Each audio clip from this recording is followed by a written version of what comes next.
Good afternoon. Welcome to the Midday Mull for Friday, the 14th of October. With Robert Murray McShane, we read the two chapters, Psalm 103 and Ezekiel chapter 47, and there's a link in them, possibly tenuous, but anyway. In Ezekiel, he has a vision of a river flowing out of the temple. Now, earlier he'd seen the glory of the Lord going and filling the temple, and the worship of the temple beginning to happen. And out of the temple flows this river, which as he measures it, and the further it goes, the deeper it gets, until it's deep enough to swim in. And he talks about the trees growing next to it. Their leaves never wither, and they have 12 crops of fruit a year, and it's for the healing of the nations. And you have this wonderful image of blessing and wholeness coming from the presence of God. And then in this psalm, a psalm of David, we have a glimpse of how this, what the source is. And in verse 11, he says, "For as high as the heavens are above the earth, so great is his love for those who fear him." And you have this almost, in the ancient world, immeasurable distance. How high is it? We don't know. Now we know. How high are the stars? Well, the closest is 4 light years. The furthest are at the very other end of the universe, and that's 14 billion light years across. That's how big God's love is for us, this immense love.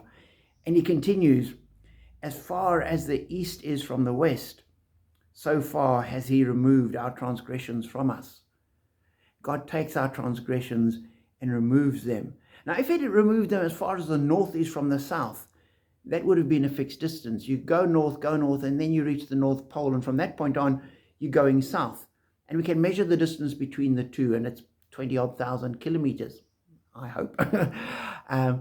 East and west, you can go east and you can keep going east, and you can never stop going east. You never reach the east. You can always keep going. Likewise to the west. And so it's this immeasurable distance that God has removed our transgressions from us.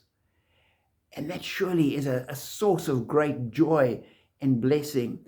And when we think of all the negative effect that's has on us, and the burdens we bear, and the limitations it imposes, for God to take that away and to set us free from it and to give us his new life, that surely is the source of this river of blessing flowing from the throne of God.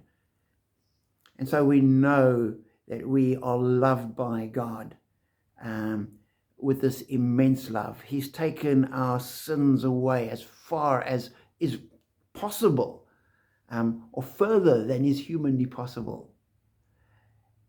And we bask in this river of blessing. So know that, rejoice in it, share it, and be blessed.